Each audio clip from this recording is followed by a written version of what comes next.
देखिए, ये जो बांग्लादेश की कंट्रोवर्सी है, जो बांग्लादेश के अंदर जिस तरीके से हिंसा फैली है, इसको सिर्फ एक हिंदू के भीड़ के द्वारा मारे जाने की नजर से देखना बहुत हुँ, ठीक नहीं होगा। हुँ, बिल्कुल, इस देश के अंदर कहीं भी हिंदू की मृत्यु हो या उसको मॉब लिंचिंग हो, तो उस पर चिंता होनी चाहिए, उसकी भर्त्सना होनी चाहिए, उसकी निंदा की जानी चाहिए। बिल्कुल। लेकिन दुर्भाग्य की बात क्या है कि इसको सिर्फ इसी एक नजर से देखने की कोशिश की जा रही है। हुँ, मुझे लगता है कि बांग्लादेश का जो ये पूरा एपिसोड है,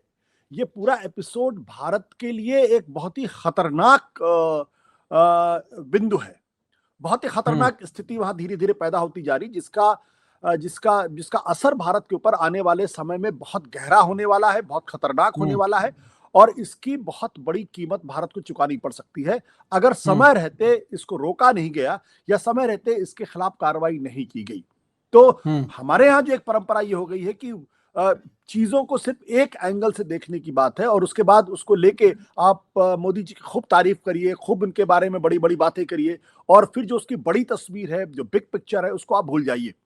बांग्लादेश के बारे में जो एक चीज बहुत महत्वपूर्ण है, वो ये कि सबसे पहले हमें तो ये समझना चाहिए कि जिस बांग्लादेश को 1971 में भारत ने निर्मित किया, भारत ने आजाद होने के में बड़ी मदद की, वहां पे आज भारत विरोधी माहौल इतना जबरदस्त क्यों है कि वहां हिंदुओं की लिंचिंग की जा रही है, भारत से संबंधित जितने प्रतीक चिन्ह उनको खराब करने की कोशिश की जा रही है, भारत के हाई कमीशन को वहां घेरने की कोशिश की जा रही है, उन पर पत्थर फेंके जा रहे हैं, उन पर हिंसा की जा रही है। एक तो बात बड़ी चीज है, इसको हमें समझने की जरूरत है।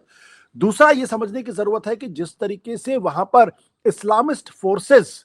वो आगे बढ़ती हुई नजर आ रही हैं और सत्ता पे एक तरीके से कब्जा करने की कोशिश कर रही हैं, उसका भारत और भारत की विदेश नीति पे क्या असर पड़ने वाला है। तीसरी बात जिसमें समझने की बात वो ये है कि आखिर इसमें पाकिस्तान की भूमिका कितनी बड़ी है।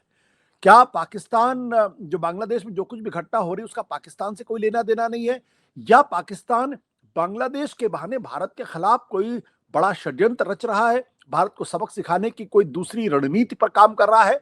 चौथी बात, क्या इस घटना के पीछे चीन का भी हाथ है, और अगर चीन का हाथ है तो क्यों है, किस लिए है, इसके पीछे के कारण क्या है। तो ये चार चीजें जो मैंने आपको बताई हैं, इनको हमें समझने की जरूरत है।